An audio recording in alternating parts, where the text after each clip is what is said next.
I've lived 1,000 lives. I've piloted 1,000 souls. I've killed and fought and died just for another role. This is the Happy Jacks RPG Podcast, a roundtable discussion that's a mix of friendship, humor, unbridled enthusiasm, and tabletop RPG topics sent in from around the world. Just for another role.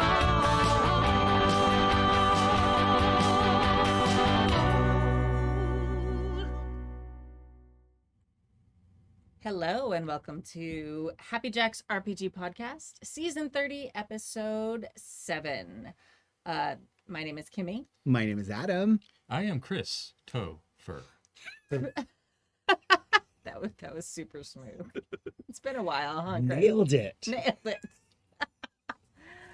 So we have, we have Chris Gray with us here tonight. Amazing game author, and it's been a while since he's been in our studio. This has it's been forever. I've never been in this studio. In this studio, This yes. is- But you just got done running a campaign for us. Yes, I did, and I'm a little salty that Disney and Marvel, respectively, decided to steal our game idea All your and create some popular show Rude. Very Moon rude. Knight. about gosh. a Moon Knight. I mean, What? Amazing. All right. stay in Anyway, your lane, you know? Yeah. Right? Yeah. Come on. in today's episode, Gerald from Toronto wonders if imbalance and restrictions are actually improve the gaming experience.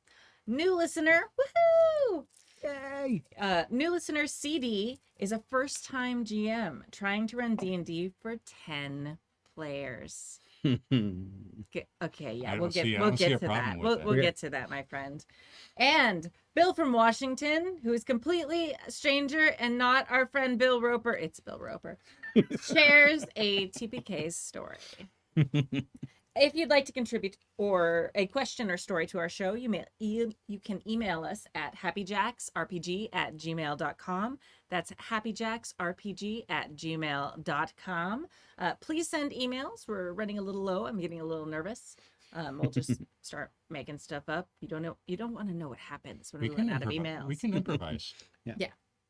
Just like you Yeah. improvised your name at the beginning of this show. I was doing that for dramatic effect. Oh, okay. Yeah, sure. Oh, I have a plan. I know what I'm going to do. Okay. I'm going to start making up stories about you, the listeners, playing with each other and doing horrible things to each other. This is a good idea. And then I'm going to mail those in as horror stories. Like, yeah. Oh, I thought you were going to be Yeah. like, so it's Like, fanfic. no. No. No, well, kind of, yeah. But I'm going to be like, hi, my name is wait, who are our listeners? Yeah, we're really good at this Oh, improv. there we go. thing. My name is Dork Lord Canada, and I've been playing with this asshole named Weasel Creature, and this horrible person named Erica Odd joined our game, and they have just ruined my experience with RPGs. That's the kind of content that you're going to get if we run out of emails. Yeah, I think they're going to want that now. Yeah, now they're going to be really excited. They want your fanfic. My fanfic. Now I really want to write fanfic about y'all. So, okay. All right. Horror stories about our fans Yes. coming from my imagination soon. For our fans. For our fans. That's right. That's right. And All right. remember, Happy Jacks After Dark. After dark. Has been a while. Yes. All right. Announcements. Yay! The audio in the studio is officially fixed. We ran a one-shot to test it this last weekend, and it is on YouTube already, and it's going to hit the one-shot feed very soon. Thank you so much to all our amazing Patreons and people who donated from our DO baby registry, who just like made this possible, because without you, I still would be like crying, like trying to figure out like what was making the crazy echo. So I appreciate you all. Thank you for like helping be part of the team and making this space work. We're very excited about it. And Chris was very impressed when he came in tonight. Yeah, this is amazing. I got to run a game in here. Mhm. Yes, you do. All right, and Checkercon is coming up. It is July 22nd through 25th. Please mark your calendars, and you can go to happyjacks.org/JC to know more about it. You can see the rules there. There's a link to the Discord where it's going to be run, so you can go join the Discord ahead of time. People are already starting to post games. Now, the interesting thing about Checkercon that's different than a lot of other conventions is we tend to have more GMs than players. Oh, right. So we would, Oops. if you're like, oh man, I don't Oops, feel like all I can, GMs. yeah, right. I don't know if I can go if I'm not contributing by running a game. It's fine. Yeah. Come and play. Don't worry about running games. We will have lots of games. Just come and play and have fun. And it's totally free and it's awesome people. And people at previous Checkercons had made lifetime friendships. And it's just Yeah. magical. Primo people playing, except for that Erica Odd. Oh. Is she even in the chat? Yeah, she's Sarah? totally Okay, in good. the Okay. chat. Hi, Erica. I love you. We Yeah, love she you, says Erica. yes. Yeah. I'm an absolute monster. Right? Yeah. Yeah. We love you, Erica. All right. Very good. All right. I think that's everything. Okay. First email. Who wants to read it? Do you want me to? Do it. Okay. All right. I will do it.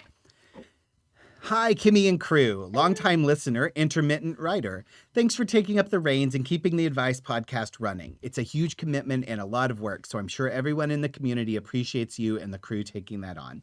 Yay! Thank you. It is a huge commitment, and Kimmy has done an amazing job. She has. Buddy. I'd like to hear your thoughts on character restrictions, but before I get to that, a small aside. Way back when, I recall one of the shows where you, Stu, and Stork had a much longer than necessary, weren't they all, conversation about the gibbering mouther pronunciation. I still pronounce it with the hard G because I'm old and ornery, but you'll be pleased to know that there should no longer be any ambiguity about the pronunciation. On the D&D Beyond website, the entries for the monsters all have a little speaker beside the monster name. Oh. That's amazing. They do. Yeah. That's so cool. Upon pressing the button, a lovely woman or man will speak the name of the creature to you. The marvels of technology impress once more. I've played a vast array of RPGs. Wait. Wait, did I- How's it? Yeah, Yeah. they left out some very important information. Was it gibbering or gibbering? Well, he says that he still pronounces it with the hard G because he's old and ornery. But But then he says that, but D&D Beyond has Yeah. a voice that says it. But we Yeah, we don't because- know how. But there's D&D no Beyond update. says no, it. he's saying this. Okay. He's implying I see. that he is incorrect by using the hard G. Okay, I respect that Yeah. inference. That's Can, good. can we talk about how you pronounce Henri? Ornery. Is this a Colorado thing? Do I pronounce it wrong? No, you pronounce it correct. I overcompensate because of my Oklahoma accent. So Oh. so I carefully pronounce it as ornery instead of ornery, Henri. which is Ornery. which is how it's really pronounced as ornery. Okay. Yeah. Honorary. 'Cause I'm an ornery stinker, ornery turker. You guys don't know my sister. Like she actually says things like that to me. Actually, her and my best friend since grade school call each other Ornery Sue and Ornery J. Yeah. That's what they call each other. My fun aside, like Adam and I might actually be cousins of Yes. some type because my dad's family is all from Oklahoma, like a very short drive from his family, and we've got some last names in common. We Yep. we haven't sat down and done the homework. Yeah, but- yeah. Because I think partially because we don't want to disprove it. I know, right? It's yeah, better to just imagine. yeah. But yeah, my family's the same. Like my grandmother and her sisters were Ruby, Opal, and pearl. Mm-hmm. Like, they were like Oklahoma. It was Oh, yeah. like- I love it. Yeah, Yeah. yeah. That's amazing. Yeah, we when I was in high school, we learned about like announcer voice and how how to like do the radio announcer voice, and at that moment I realized that I can actually change the way I speak, and I consciously decided that if I just practice speaking like this, I will learn how to not sound like I'm from Oklahoma. Mm-hmm. And I've done it so well, most people can't tell. Most people do not believe me about my Oklahoma accent unless they talk to me right after I've been on the phone with my family. Yeah. In which case I start to sound like this again, and it all just comes flowing back. Yeah. But I overcompensated on a lot of things because I would get made fun of. And so I was in my 30s and I was still pronouncing pin as in safety pin and pen as in ballpoint pen the exact same way. They were both pronounced pin. Yeah. And my students started making fun of me for pronouncing both of them as pin.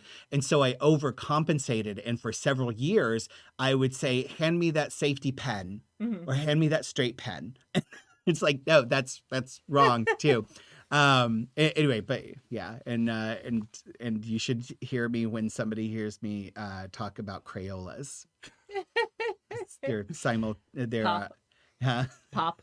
And Pop, pop, it's yeah, totally yeah. pop, Yeah, you want a sack for your pop? Like it sounds like a threat. So. Well, I think in the South it's all Coke. Yeah, all What kind of Coke. Coke Yeah. do you all want? Coke. Yeah, what kind of Coke do you want? Do you want, you don't want, like for a long time, I thought like people would ask me, like outside of Oklahoma, people would say, like, do you want Pepsi or Coke? I'm like, I said Coke, like, or no, what it was is they'd say, I'd order a Coke and they'd say, is Pepsi okay? And I'm like, that's what I said. I want a Coke. Yeah. Pepsi, Coke, Fanta, like Crown Royal, or Royal or RC Cola. That's what it was. Yeah, not Crown Royal is very That's a different. different thing. That's a That's different different. thing. So, Anyway. so it's not gibbering. It's not gibbering. It is It's gibbering gibbering. mouthing. Okay. Yeah. That's so, amazing. yeah. Now the real question, Gerald, I need to know, is it mouther or mouther? Mouther. Oh. It's So- mouther. Well, I mean, that's how I pronounce it, and I'm right about everything usually. So gibbering mouther it is. But you'll have to write back in and let us know. Although strictly Or- speaking, that's from the thorn letter of Old English, so it's more like a soft D. Oh yeah, mouther. Or we could Yeah. do what he suggests and go log into D&D Beyond and click on it and it will tell us. Kimmy, I'm trying to get you emails. Oh, okay. Sorry. That's a good point. Good point. Okay. Gerald, test it out and write back to us Yeah. in another email, Right. preferably a long one with lots of questions. Or is it Gerald? Oh, man. Gerald's joining to that kind of stuff. I have missed you so much, Chris. Okay, so back to the email. So, I've played a vast array of RPGs, but despite all that, my first love is still D&D. I started with the basic box set in the early 80s and then graduated up to Advanced Dungeons & Dragons.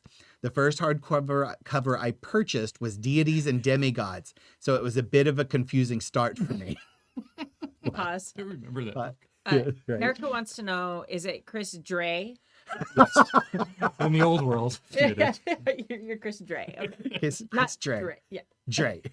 Dre. Yeah. Dre. Okay. All right. Continue. Sorry. D&D has evolved significantly since the early editions, and one notable area of change has been in the character creation rules. A lot of the changes come from player feedback, and I think many people would agree the changes improve the game. First edition was pretty hardcore. Magic users at first level cast one spell and had 1d4 HP. It was awful. Paladins could lose all of their special powers if they stray from lawful good. Yep.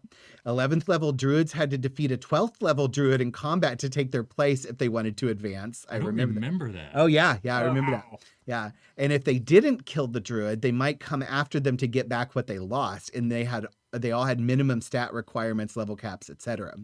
The current edition is much more tailored to ensuring the players always have something to do in combat, have much more freedom of choice in character classes, and everything is generally balanced across all classes. But to me, it feels like we've lost something. In first edition, if you played a wizard and somehow survived to reach level 9, that was a real accomplishment. If you wanted to play a paladin, you had to fight hard to keep your special abilities. I'm not going to bore you with lots of D&D specific examples. That's Adam's job. I just inserted that.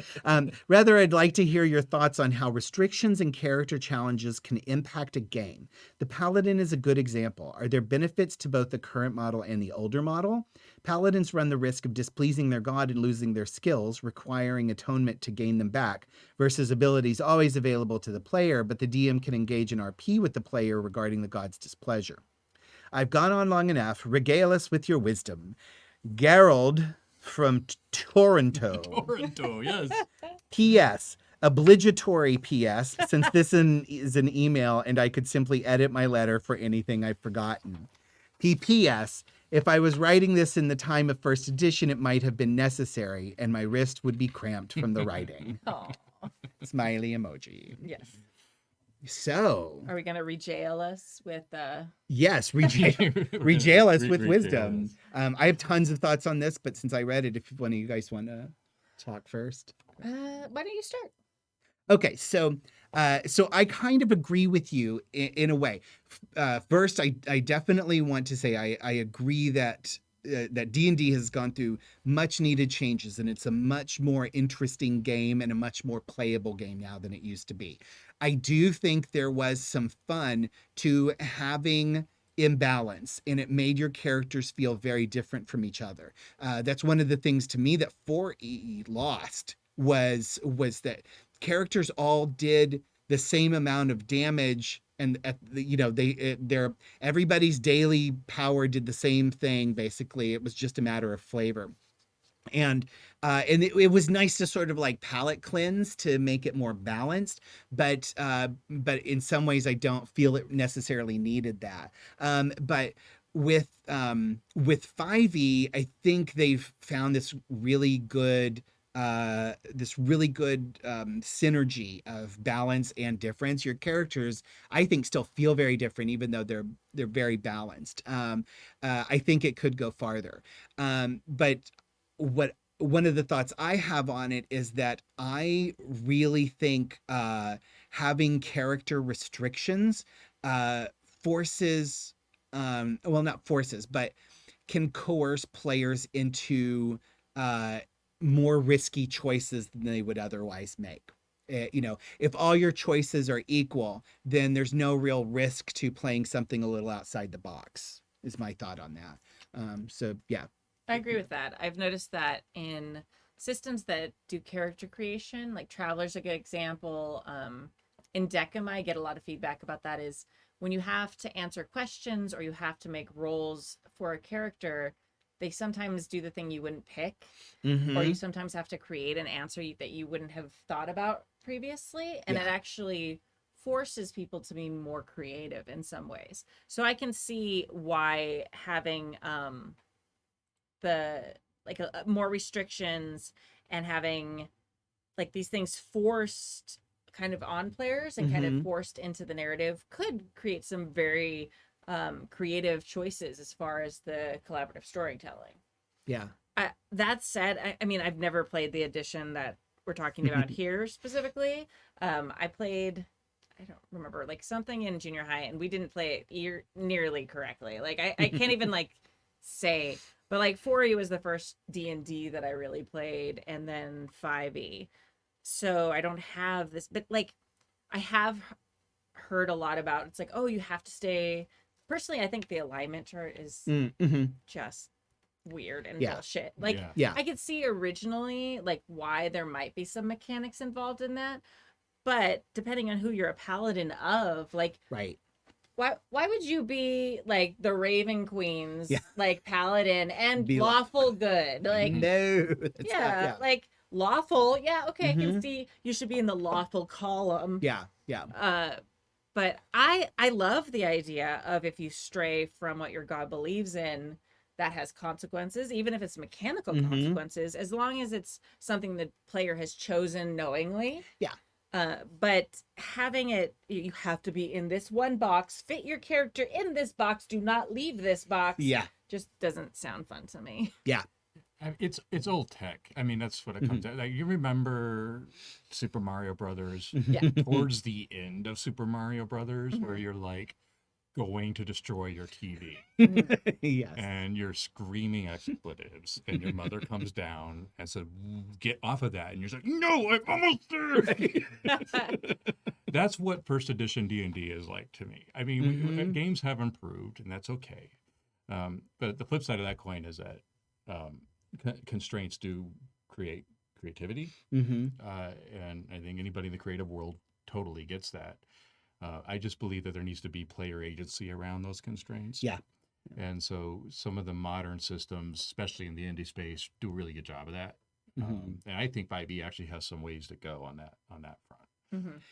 I think it could use some of that. I think what I would like to see 5e do is lean more into things like the backgrounds, and in those character backgrounds, and those and like they have like they toyed with, like they have bonds, but they don't explore the idea of bonds in the same way that a lot of PBTA games do and a lot of other story games do. You know, and I would like to see them lean a little more into that. And you don't need it to play the mechanical dungeon crawly fun of D&D if that's the part of D&D that you like. You know, D&D is fun for that if you like that, and I personally do as well. I think you but could tie it in very easily with mechanics, Yeah. though. Yeah. So it's like, as you're going through and you're picking different things. If you pick this background, you Right. get, you know, there's elements of that already Yeah. in 5e character creation. Yeah. But just leaning into that more, so there's benefits for both role-playing type Right. players and players who are in it for the mechanics. It's like, oh, hey, if I take this background, you know, this Yeah. is super interesting, but I also get a bonus to my defense because of that. Yeah. And I think they could marry those very easily and just have it be a seamless part of character Yeah. creation. You know, one thing I like about good mechanics are that when you min-max the mechanics and make your character better, that actually makes the story better because you're forced to play the character in a particular way. Yeah. Mm-hmm. Mhm. And some of the newer games really do a great job with that. And Yeah. I'm trying to think of some good examples, but like even like Numenera or some of these that are a little crunchy. Mhm. If you are playing well, that means your character's playing in a particular way, and that means you're doing better. Yeah. And I love that. 5e is kind of arbitrary, I think, in that sense. And Yeah. so, like, what I would like to see, using backgrounds better, so that if you are leaning into your flaw, there are mechanical benefits for doing that, Yeah. Yeah. and sort of bait the player to play it in the way that the story wants you to. Right. Yeah. And I think D&D could benefit a lot from getting less out of the idea that the DM is the one who rewards you for your role playing, you know, and letting the system reward you. So like you're saying, like if you're playing against your flaw, you can invoke that to, you know, once per session to say I get to add an extra D4 to my roll. Right. You know, as opposed to saying, you know, the DM who has plenty to do already in D&D, trying to keep track of like, oh, that's your flaw. You were really good at that. Have inspiration, you know?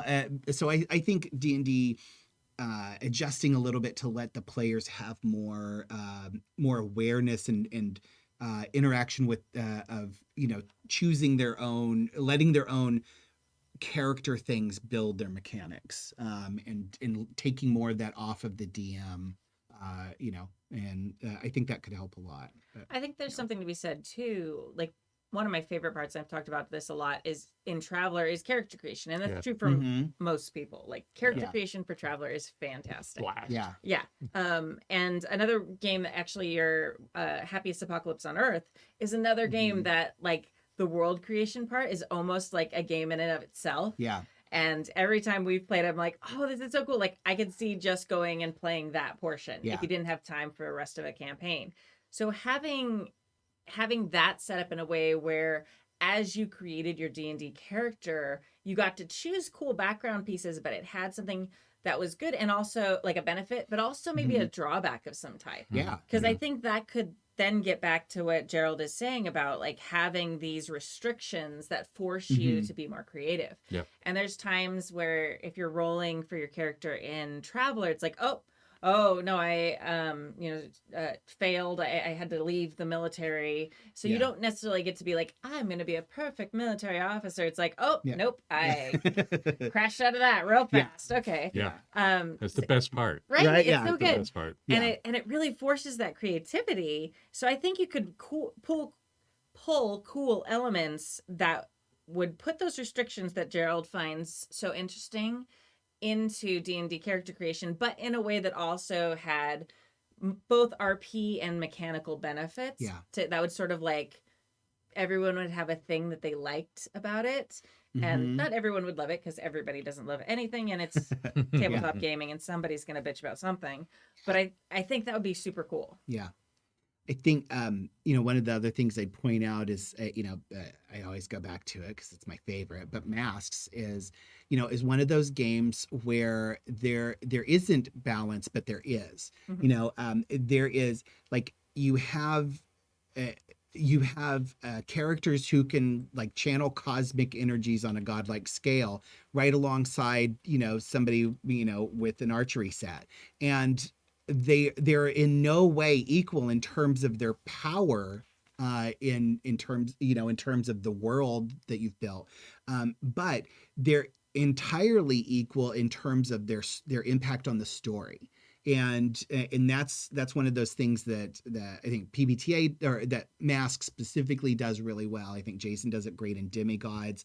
I feel it in Great American Witch, really, which isn't PBTA, but has a very solid feel of like everybody, everybody is going to be at a different power level, and that power level is not so as important as what is their impact on the story and the people around them. Yeah, see what Mass is doing, and what Great American Witch by Christopher Gray, available at Drive-Thru RPG. Wait, I thought it was Christopher J. No? Christopher Dre, Christopher you're Dre. pronouncing it wrong. In the old world, Have I it been is. saying it wrong this whole time? The whole time. Drive-Thru RPG. But those games are not concerned with how much damage you took. Right, exactly. And that's the difference. And so like D&D cares only about that. And so one of the ways to make D&D have more constraints, but less like Super Mario Brothers frustration, is to focus stats and gameplay around the story and not around whether or not you got hit in the face. Yeah, absolutely. Yeah. I think it's so interesting that you compared it to like Super Mario Brothers and stuff. I love video games, and my husband and I talk about video games all the time. And he's actually been doing some like similar design, like 16-bit, like little like, and one of the things we actually talked about recently was, especially with like the first Metroid games and the Super Mario games and all those things, you have this world that is completely two-dimensional. And the way designers made it feel so real and challenging, even though it was literally you walking left or right. Maybe if you were like getting really complicated, it was up or down too. But we were in this like locked two-dimensional space. And I feel like it actually is a really good analogy for tabletop RPGs, because originally it was like war games. Like you were in it for to fight stuff.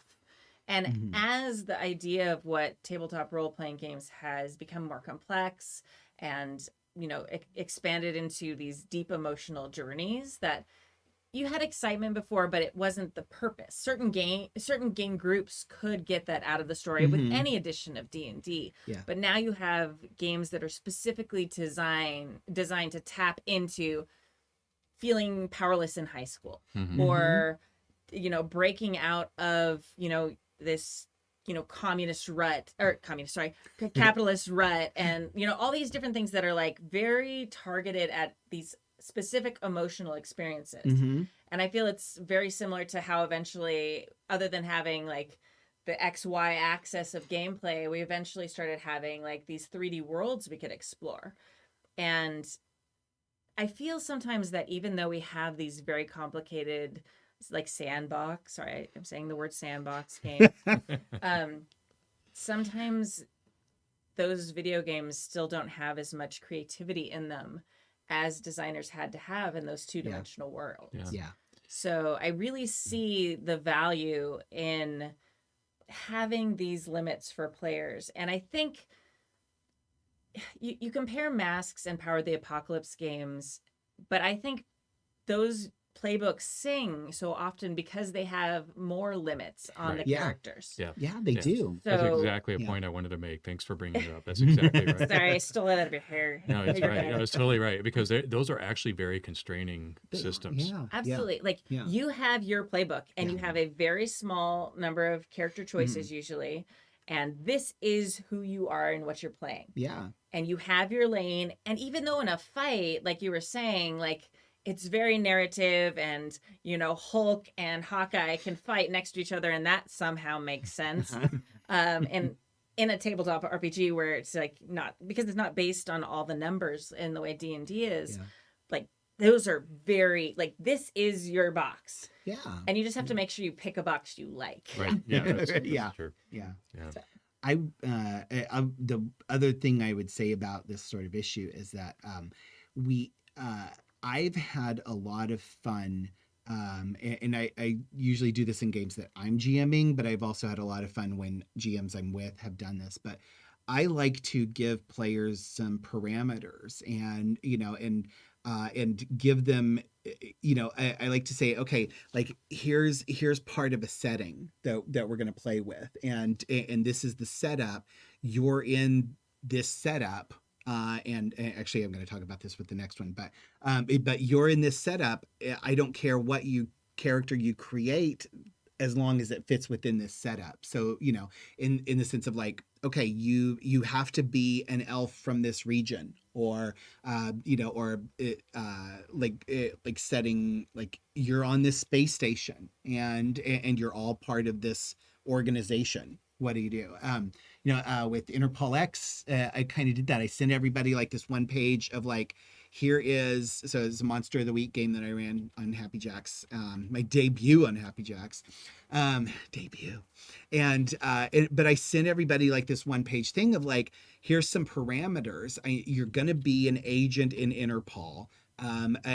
You need to pick some very specific character things. I really encourage you to make choices like be from another country than where you are, another region from where you live.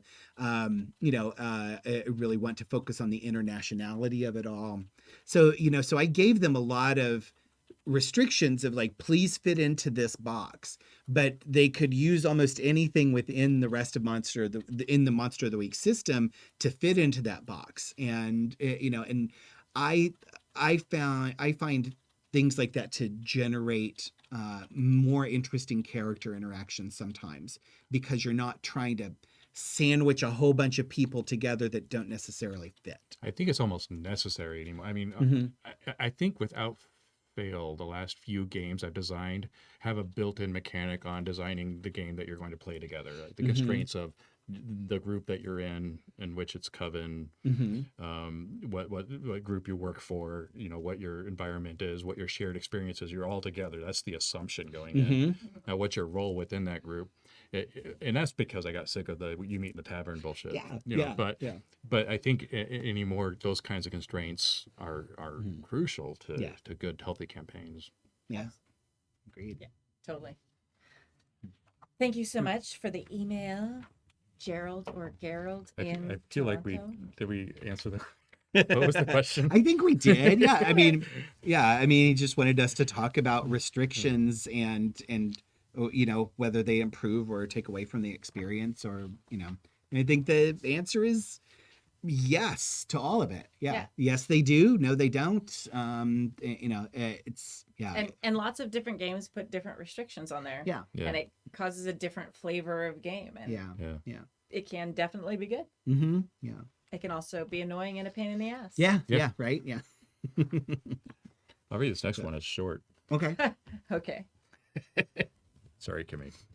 It's fine. Hello. I just found your advice podcast. Welcome. Yay, thank you. Welcome. So follow-up question. Please write in and tell me how you found us. Aha, CD. Yes. Please tell us. Yes. And I am working back through the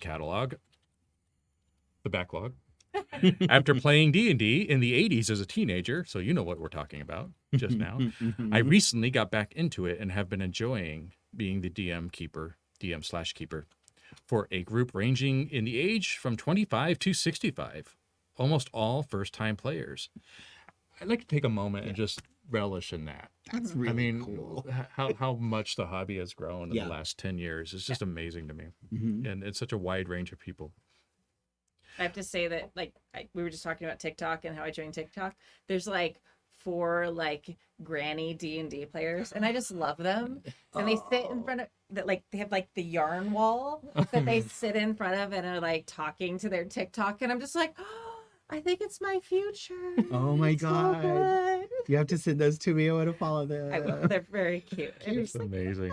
It's just amazing. And I run game for middle school kids. And, yeah. I mean, it's just it's all over. Mhm. My issue is that we have a larger group of people that want to be players, but we all have busy, irregular schedules. That's not just your issue. That's the universal problem. So there are kids, both younger and teenagers, with events, on call, out of state, etc. Any suggestions on how to run a campaign that is more than just one-shots when it's a group of 10 to 12 players 10 to 12 players, but only 5 or so will show up on any given session. If you've covered this already, point me to the episode and I'll give it a listen. Thanks much. CD. First off, thank you for writing in, and welcome to the Happy Jacks family, crew, collective. Yeah. If you figure out how to do this, please let me know. Write a book about it. You'll become famous. Yeah. Right, yeah. CD, I do want to give you a few pointers Yes. as a new Happy Jacks fan. First of all, your email is only one paragraph. It's a problem, CD. You see, I So- jumped on it because Yeah. I could read it real quick. It's very concise and to the point, and we don't know what to do with that. Well, I know what to do. There's with no it. diversions. There's no diversion, right? So Okay, they should be at least 2 pages long. No. Don't listen to Adam. He's evil and leading you down the wrong path. Right now, I love your question actually. Yes.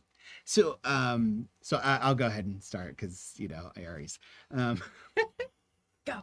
But also, I have opinions on this subject.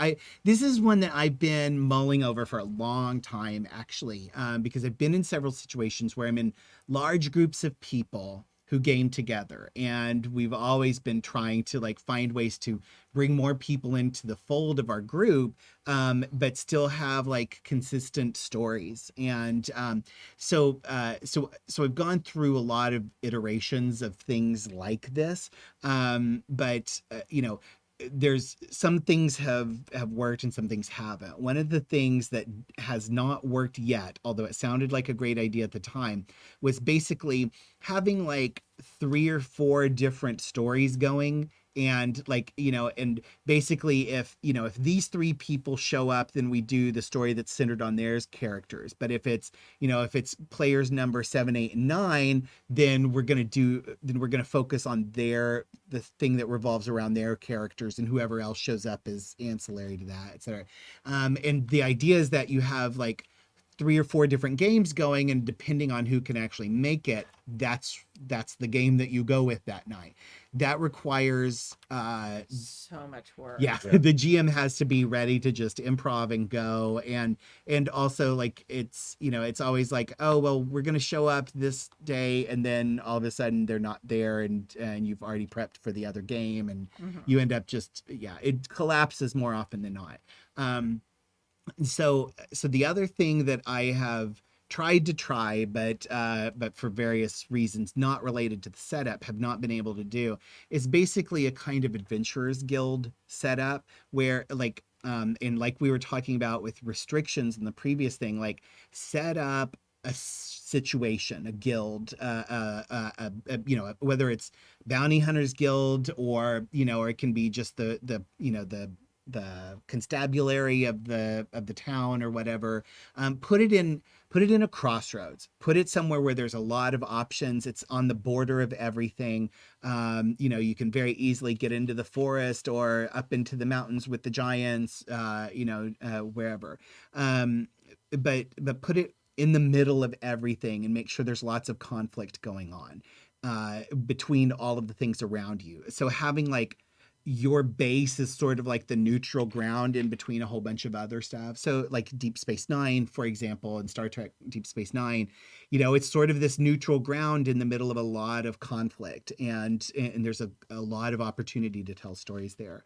But basically, this gives you a place for everybody to have a connection to, and you tell everyone, we can have 2 or 3 fighters, we can have as many sorcerers as you want, whatever, it doesn't matter who shows up, but whoever shows up, you have a character that's part of this organization that operates out of this base, and you're going to be sent on a mission. Yeah, that's Yeah. very Excellent. Rifts. Yeah, yeah, Yeah. It's you've got your safe zone, and then you wander out into the yeah. wilds. Yeah. One thing, actually, I'm in a game that's like this right now. I think there's 12 of us signed up for it, and then every week we have our Discord, and every week it's okay, who's taking the spots this week, and first come, first served. You sign up, and we're actually doing Curse of Strahd with it, and it sort of makes sense. The the DM Jameson is doing a really great job of, it's like the magic of Barovia. So like the mists take or bring people into the story. So if you can't make it that week, it's like, okay, these people are playing. You hope you have like a tank and stuff, like you hope it's a balanced party. But it actually works really well, and having a place where you can collectively take notes, like either a Discord channel or a Google Doc or something, where everyone who wasn't there can kind of read the basics of what happened, so they can jump back in the next week and at least know where they are in the story. Like you still role play like, oh, I'm back, like what happened, but at least you can keep the basic story beats and you know where you are. And that has actually worked fairly well. I'm sure Jameson is stressed out of it. Yeah. Not easy. But from a player perspective, it's worked really well. And it makes sense. And all the characters know each other. So, and then when a new person signs up, they pop in and we're like, who are you? And we do that little thing for a while. But it's worked surprisingly well. I was very suspicious and a little bit like, okay, Jameson, thumbs up. I trust you. But it's worked well. I think one thing that really works about it is a lot of us are very experienced role players. If your 10 to 15 players CD or 10 to 12, sorry, are very new players, it might be harder for them to track with that, but maybe not. But we have been making good progress through Curse of Strahd and the whole story. And while it feels kind of like one shot sometimes, especially to me, because I've missed a lot of the games lately because I've been making a studio, the continuity of the actual adventure is there. So as a new DM, I'm assuming that you probably are using some sort of story or adventure. Maybe you're not. Maybe you're doing it all from scratch, and that's amazing. Like the old days. Right? Old days, yeah. But yeah, that's one strategy that you can use too. There's a way of playing commonly called West Marches, and if you look it up, you'll find all kinds of examples of it. It actually came from a I think a podcast series, and the model is that you are in a city that is on the frontier, and you every episode is episodic. So every session you go out into the wilderness, do your thing, and come back to the city. And that model works really well because it's just whoever happens to be there that time will go out on that adventure and then come back. And as long as you end the session back at the city, then no problem. And it does work really well. The challenge there is that it is episodic. So you have to think about, if you want more continuity, you have to think about like how X-Files did it, where you have sort of overarching things that happen and may touch points at different places during the journey, but you are going to start and finish. And maybe you have like the one villain that keeps showing up over and over. But that, especially for big groups, is a really good way to rotate and just have a sign up. Who's signing up this week and first come, first serve. And then just go on to your West Marches mission. That's how I would do it. It's actually a structure built for this problem. The challenge with it, though, is ending the session right, because if you end up in the dungeon or somewhere else, then it's a challenge. It's also really hard to shoehorn published adventures into that model. Absolutely. Another thing I might suggest, and this may not work because you said they kind of have irregular schedules, but one thing you could do is break them into separate groups and run the same story for them as separate groups. So that cuts down in your prep. You're not creating 3 different stories for 3 different groups. But it's like the first Wednesday of the month and the second Wednesday of the month and the third Wednesday of the month, and that's group A, B, or C. Yes, my teacher is showing. I'm sorry. And then just run them through the same story. And while they'll have slightly different outcomes, that way you got your monsters. You can just use the same monsters that many times, and that'll really cut down on your work. And they might get a better experience out of that if you can get them to commit to that. And I've found that it's a lot easier to get people to commit to every other week, which is one of the reasons why Happy Jacks often does a every other week model with our actual plays than doing every week.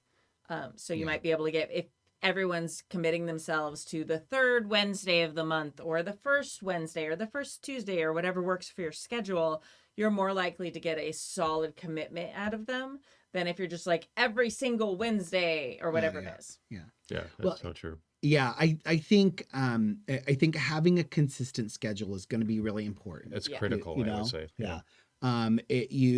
Because if you get into that mode of like, oh well, so and so canceled, so we can't play that story today, then you're gonna never get to play anything consistently. So you got to kind of like set your schedule as a group and say, okay, the most likely time we'll all be able to play is Saturday afternoons, right? So every Saturday afternoon we're going to plan on playing, and whoever can show up for Saturday afternoon shows up, but the game is not canceled because one or two people can't show up. As long as you have 3 or 4 players and somebody to run, then you go ahead and you play and you just see what happens, which is the advantage to having a sort of like episodic modular kind of like in and out thing. Yeah.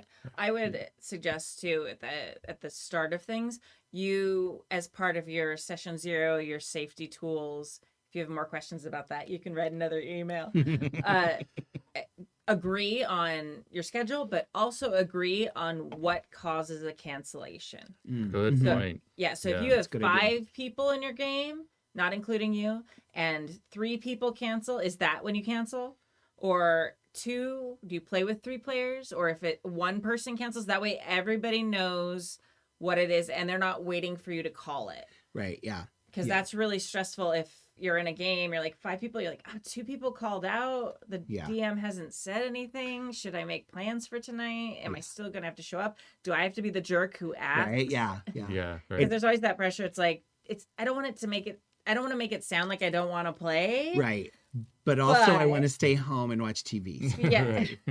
No, it's true. Yeah. Like there's that cascade of like, well, a bunch of people canceled already, and I kind of just want to like use this as an excuse to, because we all live busy lives and we need our time, and so a lot of time, and like Kimmy and I we talked about this a lot with our Saturday night game that we had going during a lot of the lockdown, as we just like it was like one person canceled, and if one other person was like, you know what, I'm actually not feeling well, everybody like chimes in like, oh, okay, cool, it's okay, we can cancel this week. Yeah. And we were planning on every week, so it was pretty easy to miss a game every few weeks and not feel bad about it. But Those dominoes just fall. Yeah. It's Yeah. like one person and then Yeah. one person and then suddenly like everybody and you're like, okay. Yeah. As soon as the second person says, well, I think I might, Yeah. then it just falls out.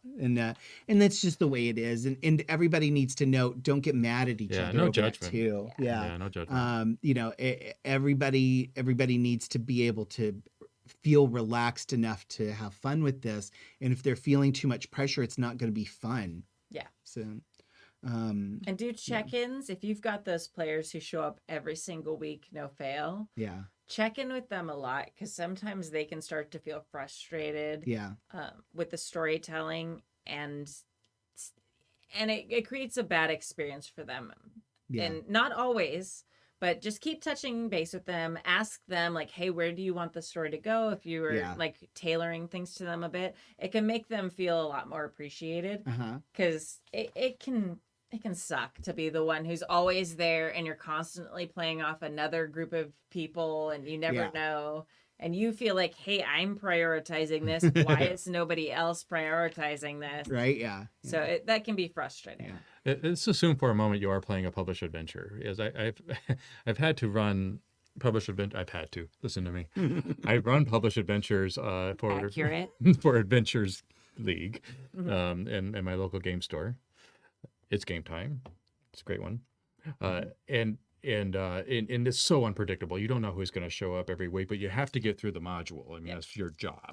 So in that case, you can be really okay with being loosey-goosey about it all. And there is no law that says we have to make sure that Benedict's character is remembered in the next session from session to session when the person playing Benedict may or may not be there. And so I often just played fast and loose with that. And it was just like, whoever happened to be at the table that time was going to be the one dealing with this point in the chapter. and then we would just get through it. And you knew if you weren't there, you were going to miss that part of the adventure. Yeah. And we would just play like, oh, you're here now, or oh, they're gone now, and that's it. We don't really need to dive in. And that's for large groups. Sometimes you just, especially if you're doing a published adventure, you just have to kind of wave your hand. You can also you can have a lot of fun with just establishing right up front that this whatever organization or group or setup that your characters has access to this very useful ability to just teleport people. Yeah.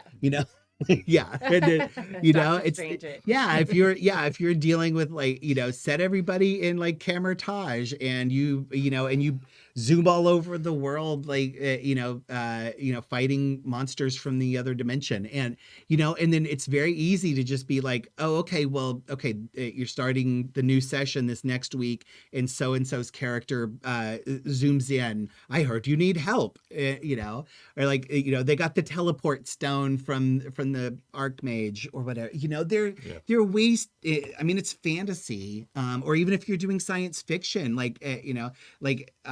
I've thought about doing this as a Star Trek game, and everybody has roles on the ship, and then you just like, if you're in the middle of an adventure and and you have to start a new session, they can just teleport some new characters in to help you. You do not need to stress about like the in-character world excuse about why people are appearing and disappearing.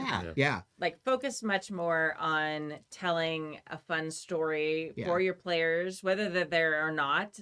And like with this rotating cast, how is this story going to be still fun? Yeah. More than like, this is the exact reason you're appearing and disappearing. Because like literally, that does not matter. No. Does not matter. I used to have a DM who would just say, okay, there's an audible pop and Adriana appears beside you, and and it's just and we just all knew when it was an audible pop, like we don't need to explain it, it's just there's a reason. And you can have fun with that, and like oh, there's a trickster god that just loves to like toy with you in your party. The final piece of advice that I would give, to segue just a little bit, is make sure you're also having fun. Yeah. It's not your job to provide an entertaining time for 12 other people and not have them contribute. Let them be responsible for creating the fun too. Like make sure that somebody else is handling things like snacks, and do you if there needs to be food orders put in or whatever. The other thing you could do is start drafting people to help with the GMing duties. Maybe if you've got 7 people showing up and it's too many to have players, like get somebody who's curious about GMing, be like, hey, do you want to run the monsters this time? Mm-hmm. Like here's the monster stats, try to kill your friends. Yeah. And I'll play the referee as the GM. Yeah. Good idea. Yeah. That's very fun. Yeah. Or we don't have like I don't know, like a guide character or something like that, or play an NPC from the village they're visiting, because we can't really, your character was like in a coma when we last met, so you can't bring your character, so play an NPC or something like that. I think there's you just have to be creative and realize that if there's a rule that gets in the way, just break the rule. Yeah. I'm also a little worried that your table size might be big. Like 5 is a lot. I wouldn't go any more than that. Because everybody has to, especially with D&D, everybody has to have some of the spotlight. And when you have too many players, there's a lot of sitting around. Yeah. So I would try to cap it and have that sign-up list. Yeah. I mean, it sounds like they're all having fun, because 10 to 12 of them still want to show up every time. Right? So, or wanting to continue with the story, even if only 5 are available at a time. Yeah. Good problem to have. Yeah. It is. Yeah, it is. And maybe you'll find some other things. Maybe you'll find other games that like only half of you are interested in, and you can split off and play another game of this, and then you could probably spin into several different games going on all the time. It's fun to do that too if you keep a persistent world. So there might be something going on in a completely different city that they hear about from another group, and try to keep the continuity. That's always fun. Yeah. Set up a wiki. You can go crazy. Yeah. Those Yeah. are very cool little beads you're wearing too, Yeah, by the way. right? Chris. Oh yeah, my wife makes these. Yeah. For yeah. those of you listening to the podcast who are like, what is this noise? Just They're yeah. very cool. They're very cool Yes. beads. I have a Yeah, and Kathleen thank original. you so much. Yes. Thank you so much for writing in, CD. We really appreciate the emails, and we're always really happy to have people join in the Yeah. group. Welcome. Yes, welcome, and write in again. We want to know more about how your campaign's going. Yeah, 'cause yeah. We really love when people take up the GM DM mantle for the first time and kind of seeing their growth. And we've had a lot of stories about that previously. If you're listening to the backlog, you're catching up and you're knowing that. Yeah. But it's one of our favorite things because people GMing and DMing is what keeps the hobby going. Yeah. Yep. If nobody ever did it, the hobby would die and nobody Right, would be yeah, able to play games. yeah. So we appreciate Yeah. you for being brave and doing it. Yeah.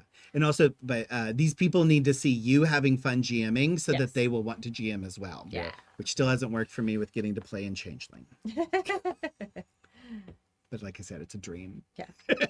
And share our podcast with all your friends in Yes. your group. Yeah. That's 10 to 12 people who could be listening to our I know, podcast. right? Yeah. Like, subscribe, and share. Yeah. Hit that subscribe button. I can't do it. Like I can't even know, like I know. pretend. Yeah, like they're what? Ooh, Yeah. smash that like. I don't know. I'm old. Whatever. Mailbag number 3. Kimmy and the Chaos Crew. I like that. Congratulations on making the move to the new studio and keeping the show vibrant and interesting. I feel like I had to Yay. say that like especially dramatically. Yeah. Vibrantly. Thanks for Vibrantly keeping it and vibrant. Interestingly. Interestingly. Those of us who have been here since the early days know the show is never about a single person, but a mingling of idea and advice that keeps us all to helps us all to be better GMs, players, and purveyors of the hobby. Okay, enough fiddle faddle.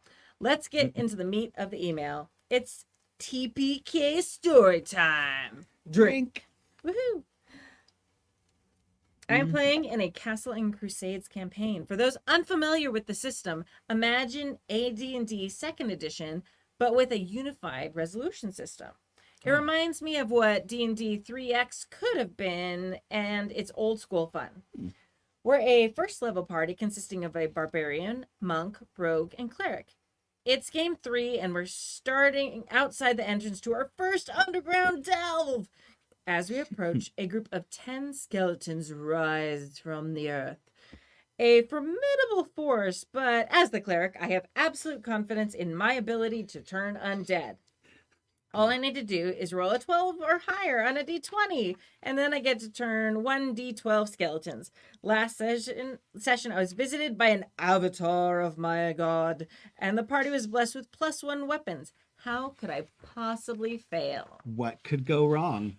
This last word. Trusting gods, for one. I rolled an 11. Or dice. Oh. From there, it was a fast ride down Bone Mountain as our dice were cold and the GM rolled 3 crits, 2 of them against me. We were laughing as it quickly became apparent this was not going to end well. The final scene was the rogue, monk, and myself bleeding out onto the damp ground as the barbarian held on as best she could with 1 hit point and 4 goes. She managed to take 1 down before getting overwhelmed. We sat there in Zoom laughing as our GM apologized, but he had nothing to be sorry for. And here's why. We had a great time. We knew the danger we were going into, and we dove right in. If I would have rolled 1 better and turned undead, the encounter could have been broken in the other direction. We pulled off some heroic moves, and now our bodies will rot away, and we'll join the guardian force outside that treasure trove. We spent the rest of our session time making new characters as our GM told us he wanted to start the next session with the world having progressed a few months.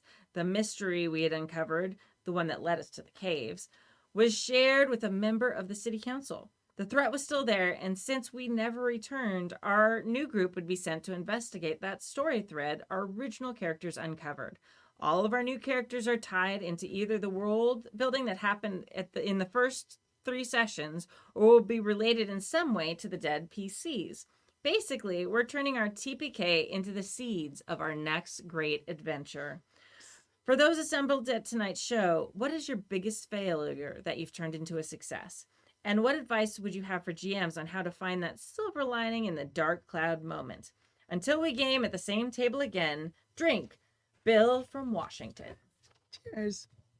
Yay. That's a very good story. That is. That's, I like Yeah. it. that's really fun. Yeah. I think that's the absolute right way to go with it. When you see that happening, lean into it.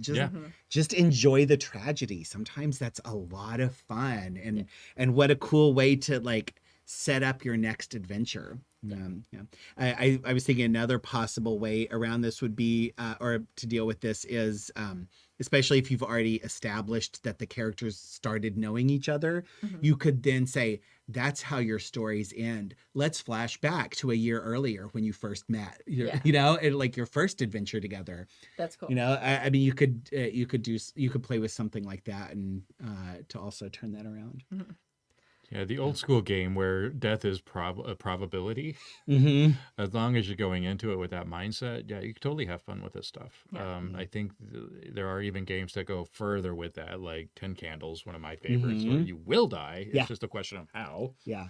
That's another great example of the limits and the restrictions definitely, giving you creativity. Oh my You God. know, no matter what's going to happen in 10 Candles, you will die. So you might as well like drive that character like you stole them. Like, Yeah. you're going to die. Have fun. Yeah. And You if also it's- get no control in what your character is going to be when you start Nope, either. not at all. Yeah. And if you're uncertain if the system can kind of go one way or the other, like 5e, there's a lot of fail safes in there. And as a GM that's more focused on story than on mechanics, then you can kind of let that go in the favor of the players often. I think in terms of failures, I'm trying to think. I've got mine. Please, Yeah, go. Okay, so this is a story that's an infamy for the podcast community.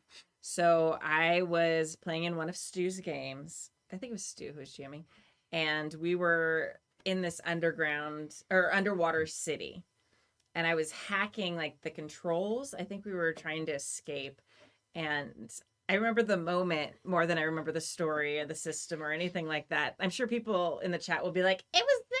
I remember exactly. I remember it was this." But I was supposed to hack the control panel to basically what was like an airlock or for this underwater city, and I completely botched it. Like the worst roll possible. And basically like my failed roll oh yeah, that was my first traveler experience. That's right. Thank you, Dave. It was the worst roll. So basically I flooded an underwater city, killing probably millions of people. Oh my God. Like there was like no way around it too. Yeah. Because it was like I was hacking the airlock thing, and it's an infamous moment that like will live on. Like I will be the little old D&D lady on TikTok with my yarn wall and like, back when I was playing Traveler, I murdered the underwater. It was by accident. It was more manslaughter. Manslaughter by gross negligence. Yes. But I had the skills. It should have worked. I had like a 2 in hacking. Because it's Traveler. Right. Oh my God, it's beautiful. So that was my epic fail moment. Yeah, nice. It's good. I'm trying to think. I don't often play. That's the problem. Oh yeah. It can be an epic fail GM. That's fine too. I think the I also tend to run games that give a lot of leeway to GMs. Like you don't have to fudge dice in the games that I run because a lot of the agency comes with the players. But I think I can give. It's kind of a weird example, but I'll try. There was a game where we played was Great American Witch, which has come up quite a bit today. But in that game, there was an entry into the afterlife, which happens a lot in my games as it happens. But one of the characters realized that they were going to have to stay, that they were basically going to have to end their life here, and as part of a bargain, because this character made a deal with a fae. And the fae had to come and collect the debt. And so she had realized at this point, I'm not coming back. And so she said, okay, deal's your right. And then at that moment, in Great American Witch, you decide when your character dies. It's one of those games where you have a lot of agency on that front. And she said, yeah, I guess this is the moment and the narrative has to take my character. And so the debt collector or the fae just basically hit her, bam, and the soul was gone. Sorry, hit the mic. It's okay. But the soul was gone. Very And dramatic. everybody that was in the group was shocked because they I didn't get to say goodbye. It's gone. She's gone, just like that. And she was like the mother of the coven. I mean, she was really loved. Oh, that's rough. And I realized I had made a mistake. That I went ahead and did what I was supposed to do, but I didn't give the player agency. And so I just kind of no take backsies. You know, it was already in the narrative. I could have just stopped the game and say, wait, is this a concern? Do we need to address it? But I didn't. A little bit later, I decided as the story climaxed to bring it back. And because they were leaving the afterlife, and then I allowed, that's where her spirit was. So then they could go and say goodbye before they left the afterlife. And that was actually a better moment than if they had said goodbye at that moment. And and it was a correction that I had to make behind the scenes. But yeah, I guess that's an example. Yeah. Absolutely. That's a Yeah. great example. Yeah. Because not all failures are mechanical. Right. It's not the dice always that makes the mistake, Yeah. So I have one of my favorites was I was playing D&D. This was back in 3.5 days back when I was in grad school in Ohio. And one of my closest friends of all time and favorite GMs, Zach, was running a game for us. I've probably talked about this game before, but I was playing my boy whore fire sorcerer and a former boy whore, sorry. But anyway, I was playing this character that was very flamboyant and dynamic and really just like the life of the party in a lot of ways. In the also the snark of the party, the flirtation of the party. I was basically playing Joey. Everybody loved my character, even though he was really snarky. But he was very curious about magic stuff, and we found this tome. And it was like one of those like, oh, this is like all kinds of evilness about it. And it's, and it's clearly got some dark markings and some forbidden language and stuff. And I'm like, okay, I read it. And Zach's like, wait, Adam, I was not unclear about the description of this. Are you sure you want to do that? I'm like, I have to. I'm like, this is what Valigan would do. This is what my character would do. But it was like, no, I have to. I feel like this is a very important kind of thing that he can't resist. This is not in his nature to resist this kind of a risk. And so he's like, okay, give me a will save, natural 1. Nice. And he's like, I told you. And I'm like, I had to read it. And he's like, hand me your character sheet. I'm like, here. No longer playable. No longer playable. Yeah. And it was like, I did it. I chose that. Yeah. I wanted my character to do this. I wanted the character to have this risk to take. And then so I instantly rolled up a war wizard and came up with a new character, and we got him joined into the party soon, and we had some really fun dynamic interactions with that trade-off. This is one of my favorite stories of any games I've done is that so my fire sorcerer Valigan, we had this paladin or maybe it's just fighter or paladin, but he was on the road to becoming a purple dragon knight of Cormier, and they're like, super badass knights. And but he was like this farm kid, this simple farm kid who was trying to work this way up into knighthood. And so he kept saying things that like simple farm kids would in social situations, and me with my 19 charisma would just sort of like pull the NPC aside and go, he's from Cormier. And Oh. and and you're like, oh, okay. And and then I'd roll and get us out of the horrible situation that his mouth had gotten us in. His grandma's name is Ruby, and then it's Opal and Pearl, are her right? Yeah, sisters. Ruby, Opal. Opal, and Pearl. And so I kept, like, this was a constant running that gag. Like, every session, there was some point where I pulled somebody aside and goes, "He's from Cormier," and so I created a war wizard from Cormier. Nice. But, like, very sophisticated and all that. And so like the first or second session with my new replacement character, our friend Seth, who played the kid from Cormier, he makes some sort of like boneheaded remark, and he looks over at my character with these like apologetic eyes. He's like, "Sorry, I'm from Cormier." Just glared at him like, "So am I." What is that supposed to be? Nice. And it was one of our favorite character moments in this whole thing. We all really loved that interaction, and but it was but eventually what it led to was despite me being perfectly fine having given up Veligan and moving on to this war wizard, the rest of the party was like, we have to get him back. We have to save him. And so they derailed a whole bunch of things that Zach had planned to go off and find a cure for my character's new madness, and then go rescue him from a plane and bring him back and restore Created him. a whole nother campaign. A whole other campaign, yeah. And I think, yeah. I So, think yeah. that answers kind of the second question Yeah. that Bill asked. What advice would you give to GMs on how to find the silver lining in the dark cloud of those moments?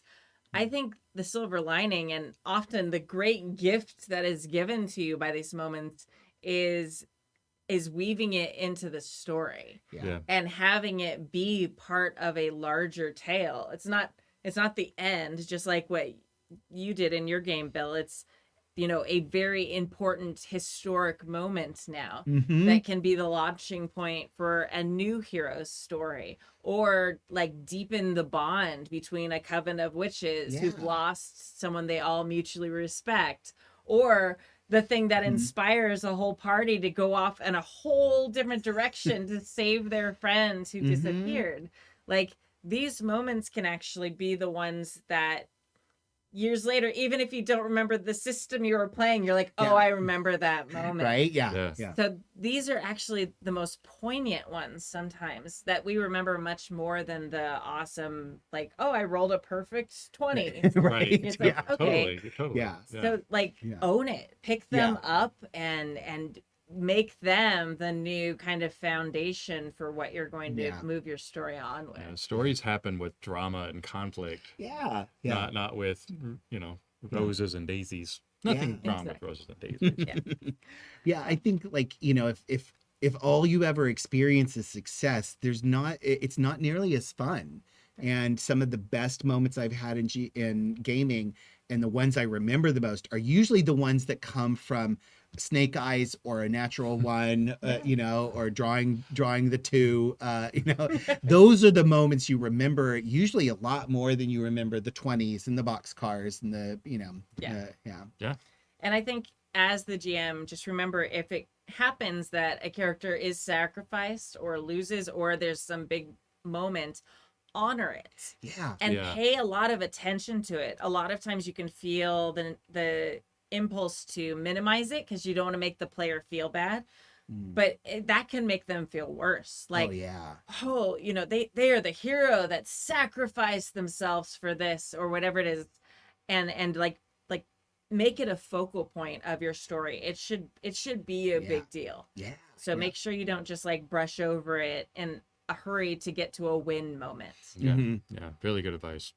Yeah. All right, I think that's the end of today's topics. Did we do Bill it? from Southern California. Yeah. Welcome back, Bill. Soon, yes, very soon. So thank you for joining us for season 30, episode 7 of the Happy Jacks RPG podcast. My name is Kimmy. My name is Adam. I am Chris. Please don't forget Checkercon is happening July 22nd through the 25th. Games happen all different time zones around the world. Please check out happyjacks.org/JC for more information, to find the link to the Discord and all the information to participate. It's fine if you want to just come play it. You do not need to feel obligated to run games. We will have lots of GMs. If you want to run a game, cool, no problem. And feel free to come run if you are developing games. Like, it's a great community for trying out games and getting feedback. I know from experience. So, Can I plug something Do it. I'm excited about right now? So if you've read the graphic comic series Die by Kieran Gillen, and I think her name's Sophie Hans, it's phenomenal, and it is about role playing gone wrong, and it's really amazing story. It's very tragic, lots of triggering kind of content, very, very dark, but it's so good. But Kieran Gillen who is a comic book writer and one of the best, honestly, created this entire role-playing game system to use as the basis for this story, and there was so much demand for it from people reading the comics that he has published it. And so there's a Kickstarter out right now. It's called Die the RPG, I think. But anyway, just search for Kieran Gillen, is Kieran and Gillen, I believe is the correct spelling. Yeah. But search for that. The Kickstarter's out. It looks like it's going to be beautiful. Lots of art from artists who worked on the series, and pick up the graphic novels if you can, if you're into that. They're so good. Yeah. Now, just heads up, Happy Jacks isn't involved in that Kickstarter, so Adam really loves it and is very interested in it. Yes, this is not a Happy Jacks recommendation. This is an Adam plug just because I want to. I'm not being paid. But we don't do that stuff. Yes, correct. Yeah, sorry. That's good. So awesome. And I will definitely check that out. That's fantastic. Yeah. It's so fascinating. It's such a good story. So good. So yes, thank you. Check out Checkercon, and we will leave you with a song tonight. We're going to leave you with a jazz version of Toss a Coin to Your Witcher by this band called the Mary Sues, and you can find them at marysuesband.com. Now, who are the Mary Sues? Yeah, that sounds familiar. It is. All right. We'll see you all. Thank you all, and catch you next week. Bye.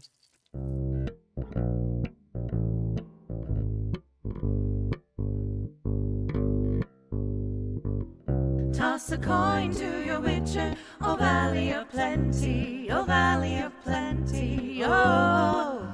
Toss a coin to your witcher, oh valley of plenty. When a humble bard graced a ride along with Geralt of Rivia, along came this song. When the White Wolf fought Silver-tongued devil, his army of elves at his feet they did revel. They came after me, masterful deceit, broke down my lute and kicked in my teeth. When the devil's horns minced our tender meat, and so cried the witcher, he can't be bleed. Toss a coin to your witcher, oh valley of plenty, oh valley of plenty, oh. Toss a coin to your witcher, oh valley of plenty. The edge of the world, fight the mighty horde that bashes and breaks you and brings you to mourn. He thrust every elf far back on the shelf, high up on the mountain from where they did come. He wiped out your pest, got kicked in the chest, a friend of humanity, so give him the rest. That's my epic tale, champion prevailed, defeated the villain, now pour him some ale. Toss a coin to your witcher, oh valley of plenty, oh valley of plenty, oh. Toss a coin to your witcher, oh valley of plenty.